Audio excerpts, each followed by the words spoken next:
Mm. So next is Anandam Limited entered into contract with the customer on 1st April for sale of machinery and spare parts. The manufacturing lead time of the machinery and spare part is 3 years.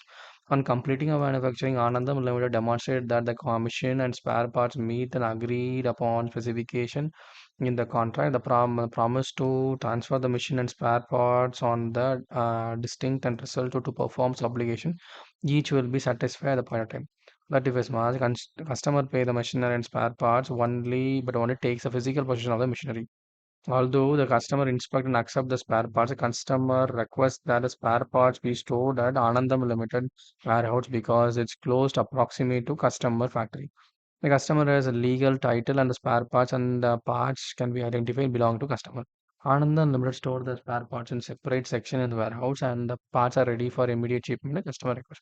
Anandam expected to hold the spare parts 1 to 3 years and does not have any authority to use the spare parts to direct them to another customer.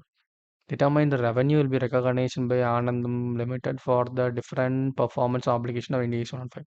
As per Ind AS 115, once the rights is being transferred, we can calculate the revenue. Main point is that. In this case, fact, provided that the entity has made sale of two goods, machinery, and spare parts, those control is transferred at the point in time. Additionally, company agrees to hold the spare parts of customer for holding 1 to 3 years, which is separate performance obligation. Therefore, the total transaction price shall be divided among three performance obligation: sale of machinery, sale of custodial service for storing spare parts. So recognition of revenue for each of the three performance obligations. Sale of machinery. Machinery has been sold to customer and the physical possession is as well as legal title is passed on to customer on 31st March. Accordingly, revenue for sale of machinery shall be recognized in 31st March 22. Super. Sale of spare parts. The customer has made payment for the spare parts and title deed has been passed to specific identified goods. But such SPAR continue to be physically held by the entity. In the sale, the compute company shall evaluate the revenue can be recognized on the bills and hold basis on the criteria. Reason for the bill and total arrangement must be substantive. For example, the customer has requested for arrangement. Customer has specifically requested quantity to store goods in the warehouse, owing to the close proximity to customer factory. So the product must be identified separately belonging to customer. The spare parts has been specifically identified and inspected by the customer. And the product currently must be ready and to physically transfer to customer.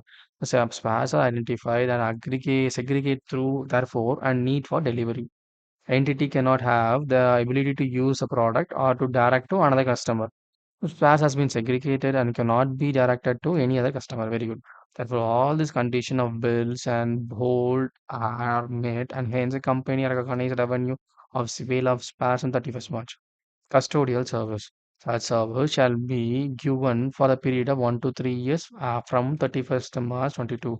When the service has been given uniformly and the customer receives and customer benefits simultaneously, revenue for such service shall be recognized on a straight line basis over the period of time. Good.